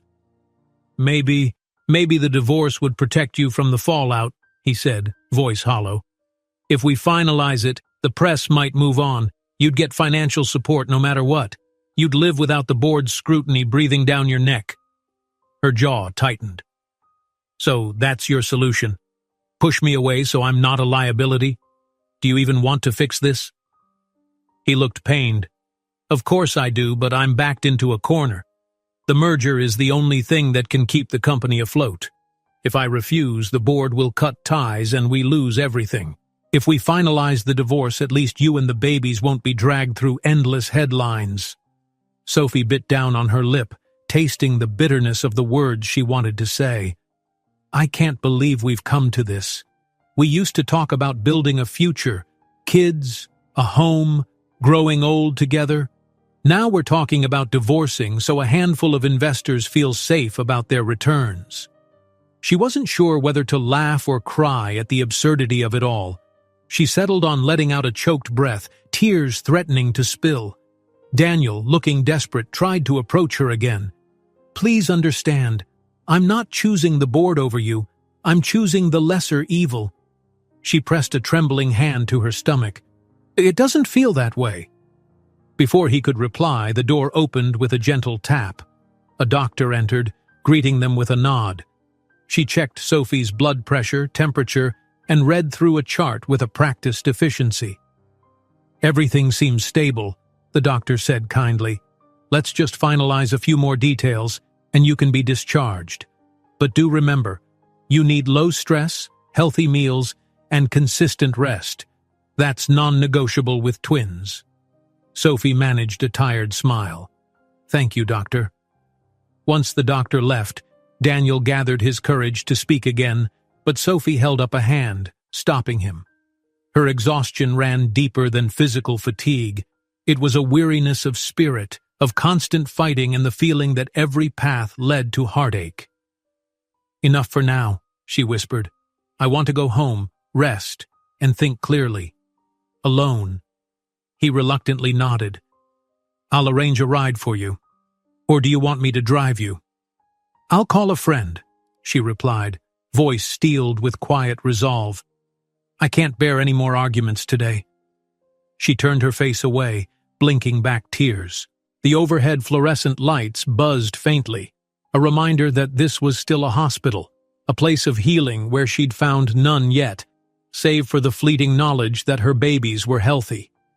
True to her word, when it came time to leave, she contacted Elena, who arrived with a sympathetic smile and gentle hug. They exchanged a few murmured words while Daniel stood aside, not daring to intrude. Sophie noticed how his eyes flickered with regret, but she felt too drained to offer any consolation. In the car, Elena asked questions, her tone laced with concern. Sophie filled her friend in on the gist, how the merger hinged on Daniel looking stable and how that might mean divorcing. Elena's face turned grim. "That's insane," she muttered, hands tightening on the steering wheel. "I'm sorry you're dealing with this." Back at her apartment, Sophie thanked Elena for the ride. Once inside, she sank onto the couch, hugging a cushion against her chest. Her eyes roamed across the tidy living room, focusing on the divorce papers still tucked in an envelope on the coffee table. She couldn't help but imagine how close they were to becoming real, binding, and final. She reached for the envelope, feeling its weight in her hand. Maybe Daniel was right. Maybe this was best for the twins, so they could avoid the frenzy of his corporate meltdown. But the thought of signing it made her stomach twist. Was it truly the lesser evil, or just the easiest way to avoid a fight he feared losing? Her phone chimed, and a message from Daniel appeared. "Let me know if you need anything." She set the phone aside, unwilling to reply. She simply stared at the divorce papers with a hollow gaze, every ounce of her energy gone. Eventually she stood and moved to the window, the late afternoon sun casting a golden hue across the nearby buildings. Normally she found comfort in such views, but now all she felt was a suffocating sense of loss. She rested a hand on her belly, tears slipping freely down her cheeks. Sophie closed her eyes, whispering into the silence of her empty apartment. With each passing moment, her resolve to fight for her marriage ebbed. If Daniel was prepared to sacrifice their relationship to appease the board, maybe she should stop hoping he would choose differently. In that moment, she truly felt alone. Then, with trembling fingers, she picked up the pen that lay beside the envelope. She stared at it, imagining a future where she was no longer Daniel's wife, just the mother of his children, navigating life without him. A dull ache spread through her chest at the thought, and still, she couldn't see any alternative. Sophie feels abandoned and is ready to sign the final separation, believing that Daniel will not fight for her and the babies. Sophie stood by her window, the early morning sky still tinted a pale blue, streaked with soft pinks where the sun began to rise. She hadn't slept more than a couple of hours, and her eyes felt gritty. Across the room sat the envelope containing the divorce papers, next to a sleek black pen that glinted ominously in the dim light. The final court date had arrived. She'd gone back and forth the night before, so many times she'd lost count, but every path seemed to end in the same place, letting go. She pressed a hand to her abdomen, trying to steady the swirl of dread and sadness roiling inside. Part of her wanted to tear the papers to shreds, ignoring the demands from Daniel's board and the pressure from both families. Another part whispered that everything was too broken to salvage, that it was pointless to keep clinging to the hope Daniel might choose her and the twins over his corporate obligations. Her phone buzzed on the table. She checked the screen. It was just another well-meaning message from her best friend Elena, urging her to breathe and think carefully before doing anything irreversible. Sophie typed a quick reply, something vague and apologetic, then tossed the phone aside. Outside, the day brightened by degrees. The weight of the upcoming court hearing pressed on her like a tangible force. In just a few hours, she would stand in front of a judge, pen poised above the signature line that would end her marriage, legally and permanently. She pulled on a simple black dress that no longer fit quite as loosely around her waist. The twins were growing every day, a silent reminder that this wasn't just about her anymore. Even so, as she slipped on her shoes, she tried to shake the nagging fear that she was walking into her final heartbreak. When she arrived at the courthouse, she found the corridors buzzing with people, lawyers juggling thick files, couples with guarded expressions. The air smelled faintly of old varnish and stale coffee. Sophie caught her reflection in a glass-paneled door. She looked small and pale, overshadowed by tension. A wave of nausea hit her, but she swallowed it down, squared her shoulders, and made her way down the hall toward the assigned courtroom. Her attorney, a somber-faced woman with neatly braided hair, stood waiting just outside. She offered a polite smile that didn't quite disguise her concern. "Morning, Sophie," she said softly. "Are you all right? You look worn out." Sophie managed a tight nod. "Just want to get this over with." The attorney's gaze flickered. She motioned toward the polished wooden doors. "We'll be called in soon. Is Daniel coming?" Sophie lifted a shoulder in a stiff shrug. "He said he would be, but I haven't heard from him all morning." She tried not to let the sting show in her voice. So typical, she thought. His unpredictability had defined their final weeks. Half-hearted apologies followed by urgent phone calls he had to take for just a minute, running out the door to put out fires at work. She clutched her purse, determined to remain composed even if he never showed up. A clerk in a crisp white shirt leaned out of the courtroom, scanning the hallway. "We're ready for you," he announced. Sophie took a shaky breath and walked inside, her attorney close behind. Rows of benches faced the raised platform where the judge sat. The old wooden pews creaked under the weight of anxious parties waiting for their turn. Sophie's heart pounded in her chest, and she forced her chin up. It was time. She slid onto a bench near the front, noticing the empty spot where Daniel should have been. Her attorney tried to catch her eye, but Sophie focused on the seat beside her, unoccupied and glaringly vacant. She gripped the edge of the bench, feeling ice spread through her veins. After a short wait, the judge, an older woman with wire-rimmed glasses, called Sophie's case. Sophie's name echoed in the hush of the courtroom. Swallowing hard, she rose, stepping forward. The judge's gaze traveled from Sophie's pale face to the empty space at the defense table. "Where is your husband, Mrs. Coleman?" the judge asked, voice patient but firm. Sophie's attorney cleared her throat. "We believe he's on his way, Your Honor, but we haven't been able to confirm. My client is prepared to proceed today." The judge nodded slowly. "Very well." Sophie could sense the pitying stares behind her, the eyes that must think Daniel had abandoned her in the final hour.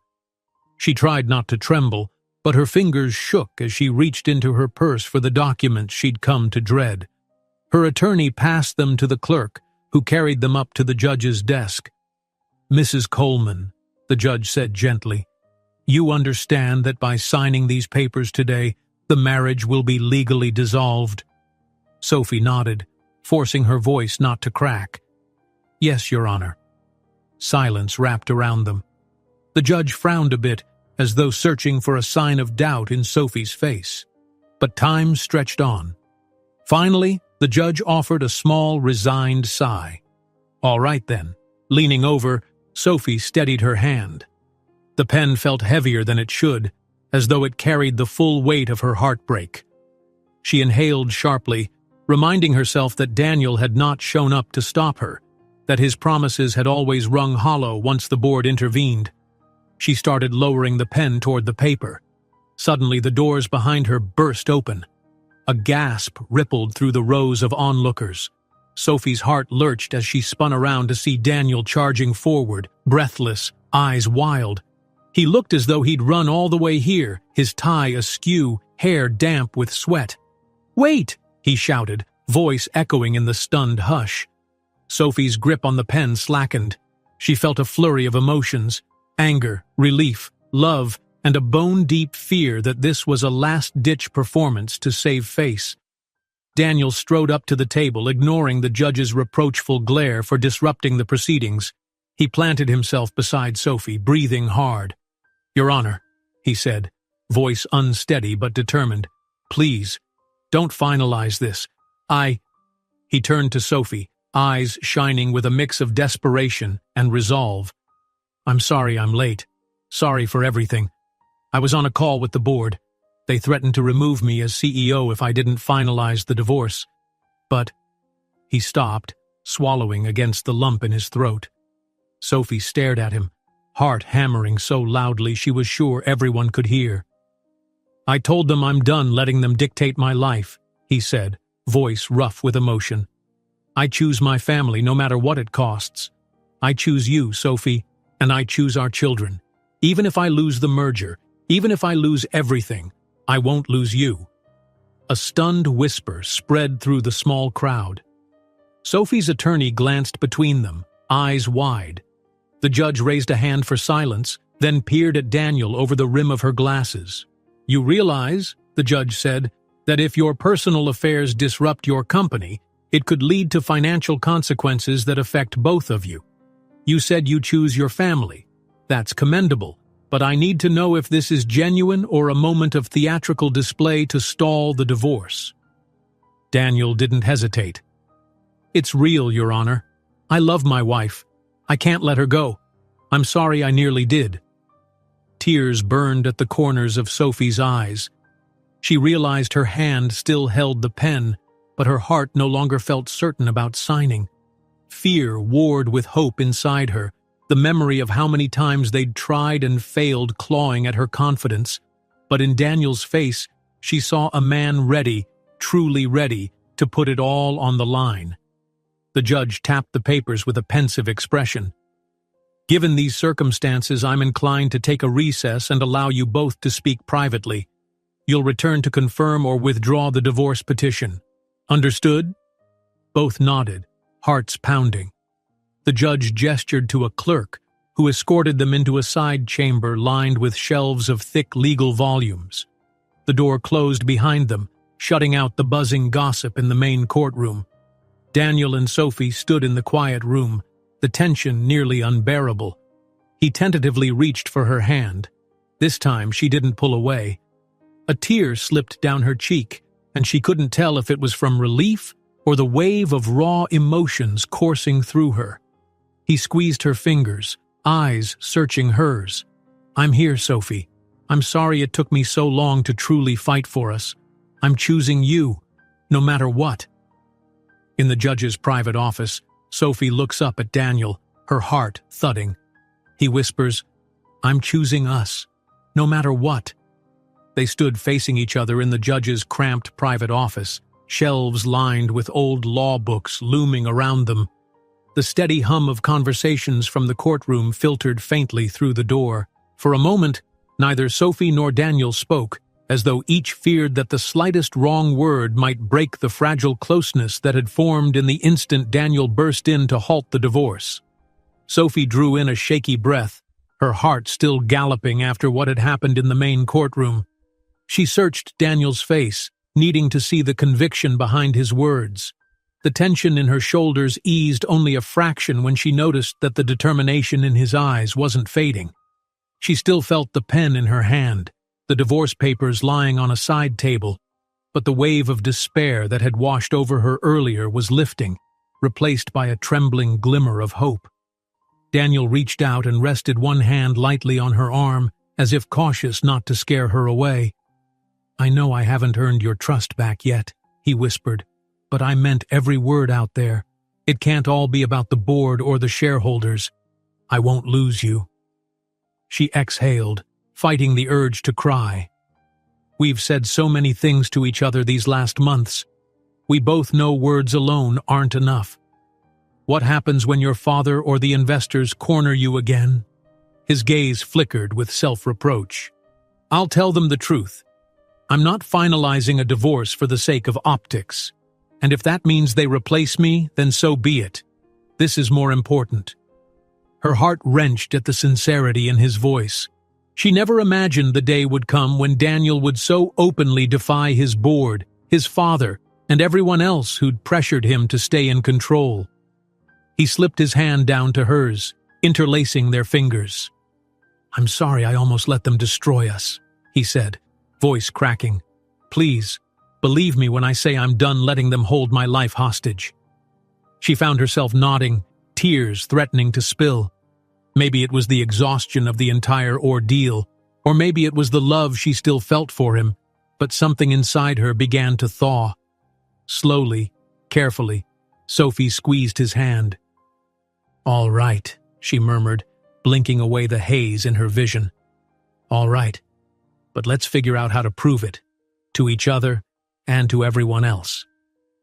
A sharp knock on the door made them both look up. The clerk peeked in, trying to keep his voice low. "The judge is giving you a few more minutes, but she'll need your final decision soon." Daniel cleared his throat. "Thank you," he said, then turned back to Sophie. "Should we—" She looked at the abandoned divorce papers on the table. Her entire body tensed at the thought of signing them. Instead, she released a trembling breath and walked over to them. In one decisive motion, she closed the manila folder and set the pen down. "We'll tell her we don't want a divorce," she said quietly. Daniel nodded, relief softening the worry lines at his brow. "We can do this," he said, more to himself than to her. They followed the clerk out of the small room, every step echoing in Sophie's mind like a new beginning. The judge regarded them from her seat with a stern but not unkind expression. Sophie's attorney, standing off to one side, showed the faintest hint of a relieved smile. Daniel's side of the room was conspicuously empty. No father, no corporate lawyer, no anxious board member. This was just the two of them, facing the consequences of their own choices. Sophie swallowed hard. "Your Honor," she said, voice resonating through the hush, "I don't want to finalize this divorce." She turned to Daniel, finding the courage to say it out loud in front of everyone. "We're going to try again." The judge gazed at them over her glasses. "Are you absolutely sure?" she asked. "I don't enjoy seeing couples come back and forth with indecision. If you dismiss this petition now, you need to be prepared for the legal and emotional commitment that implies." Daniel stepped forward, jaw set. "I'm sure. We both are." A moment's silence, then the judge gave a curt nod. "Very well. The petition is dismissed. Please take it off the docket. I strongly suggest the two of you seek counseling or mediation to work through the issues that brought you here in the first place. I wish you both the best of luck." Sophie felt an immense rush of emotion, as though the tension that had built up since daybreak was finally draining away. Without a word, Daniel placed a hand at the small of her back and guided her out of the courtroom. People in the hallway openly stared at them, some curious, some indifferent, a few with half smiles. But Sophie hardly noticed. The magnitude of what they'd just done consumed her. The moment they stepped outside into the bustling midday light, the first person to greet them was Daniel's father, waiting at the top of the courthouse steps. Sophie's heart sank a little at his stern demeanor. "Did you sign?" he asked, voice clipped. Daniel's posture grew stiff. "No, we didn't." He glanced at Sophie, then faced his father with a firmness she hadn't often witnessed. "I'm not giving up my family to appease the board or protect my image." His father's face twisted into something that was half frustration, half alarm. "Daniel, you realize what you're risking?" "I do," Daniel interrupted quietly but resolutely, "and I'll handle the consequences." Sophie almost expected a barrage of arguments or guilt-laden pleas, but Daniel's father only stared at them, chest rising and falling with a silent storm of emotions. Finally, he pressed his lips into a thin line and turned away, pulling out his phone. Sophie guessed he'd be reporting the news to the board. Let him, she thought. This was their life. As if on cue, a few members of the press appeared on the sidewalk, snapping photos and calling out Daniel's name, aiming cameras at him and Sophie. She instinctively moved closer to him, feeling self-conscious. Daniel shielded her from the brunt of the shouting questions, something about sources inside the company and the state of the marriage. He lifted a hand, politely declining to comment, and ushered Sophie down the steps, where a black sedan waited. Inside the car, Sophie allowed herself to breathe. Daniel slipped into the seat beside her, looking just as shaken. The driver pulled away, leaving the courthouse and the press behind. For a few minutes, neither spoke. Then, Daniel reached across the seat, finding Sophie's hand and holding it tight. "Thank you," he said softly, "for giving me a chance to fix the mess I made." She squeezed his fingers. "It's going to take work," she whispered, half to him, half to herself. "I know," he replied, "but I'm ready." When they reached Sophie's apartment, he helped her inside, and she dropped her purse on the couch. The place smelled faintly of lavender air freshener, a comfort against the chaotic swirl of the morning. Daniel hesitated by the door, as if unsure whether she wanted him to stay. Sophie walked up to him, searching his eyes. "Don't go yet," she murmured. "We need to talk. About everything." He nodded, and they settled together on the couch. The intimacy felt both familiar and oddly new, like rediscovering the warmth of someone you'd once known well. Sophie folded her legs beneath her, turning to face him. "We've got finances to figure out. The board may cut you off. Are you ready for that?" Daniel blew out a breath. "They might. Then I'll find another way. Even if it means stepping down. My father will disapprove, but if we can find an investor or restructure the business, maybe there's hope. If not, I'll start over somewhere else. I'm tired of living in fear."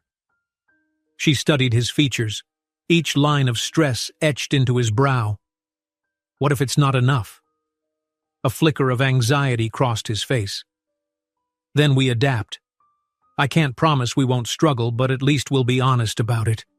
No more secrets." He reached out, gingerly placing a hand over her abdomen, where the twins had already begun to make their presence known. "I won't walk away from you or them." Her gaze softened, and a tear slipped down her cheek. Gently, he brushed it away with his thumb. She leaned into his touch, remembering the early days of their relationship, how tender he could be. Maybe that wasn't gone after all. In the days that followed, life was far from calm. Daniel faced multiple heated calls with board members, some of whom resigned in protest. His parents vacillated between alarm and grudging support, uncertain how to handle his new stance. Sophie's mother and father, though relieved the divorce was off the table, pestered her with questions about finances and child-rearing plans. Yet amid the storms, a quiet determination blossomed in Sophie's chest, fueled by Daniel's unwavering presence at her side. An unexpected sliver of hope emerged when one of Daniel's longtime associates agreed to invest in a partial restructuring, provided Daniel could prove his personal issues were no longer a ticking time bomb. Daniel tackled it with a transparency he'd never shown before, inviting Sophie into every meeting, copying her on every email that concerned their shared future. Though still exhausted and prone to dizzy spells, she felt recognized as a true partner for the first time. A few weeks later, in a softly lit ultrasound room, they finally got a fresh glimpse of the twins. The technician pressed the wand gently against Sophie's belly, revealing two distinct shapes on the screen. Rapid, fluttering heartbeats filled the space with a joyful rhythm. Daniel stood close, hand tightly clasping Sophie's, eyes shining with unmasked awe. The babies were healthy, growing as expected. There was even a playful moment where one twin seemed to nudge the other, prompting a round of laughter from the technician. Outside, in the corridor, Daniel couldn't stop smiling. "I never thought staring at grainy images on a monitor could make me feel this happy," he admitted, voice tinged with wonder. Sophie leaned against him, her own relief palpable. The last few weeks had tested them in more ways than she cared to count, but in that moment, every risk and argument felt small compared to the hum of life in her belly. They headed out of the hospital into the late afternoon sunlight, the sky a brilliant canvas of oranges and pinks. People bustled around them, some limping in with injuries, others walking out with newborns. It felt as though the entire spectrum of life was on display. Sophie inhaled the cool air, turning to Daniel with a soft smile. "We have a lot of work ahead," she said quietly, "but I'm ready to try." He nodded, then surprised her by leaning in to kiss her forehead. Gentle, affectionate. "Me too," he replied. "Nothing else matters more than what we're building. We'll protect it, no matter what." They stepped off the curb, crossing the parking lot hand in hand. The sun hit them at just the right angle, a radiant glow framing their silhouettes. Sophie squeezed his fingers, marveling at how different this felt from all those lonely days of misunderstandings and half-truths. Now she could see a future built on fragile but authentic honesty, supported by a love that had survived betrayal and chaos. As they reached the car, Daniel smiled at her, eyes warm. "Ready?" he asked, popping the lock. She opened the passenger door, pausing to glance over at him. A surge of gratitude and affection made her heart flutter. This was their moment, and though the journey would continue, with financial hurdles, in-law dramas, restless board members, and sleepless nights once the twins arrived, she finally felt they were facing it together. Sophie and Daniel step out of the hospital hand in hand, feeling the warm sunlight on their faces. Her eyes shine as she turns to him, heart full of renewed hope. He murmurs, "Let's go home. Together." If you enjoyed this story, don't miss the next one. Just click on the screen.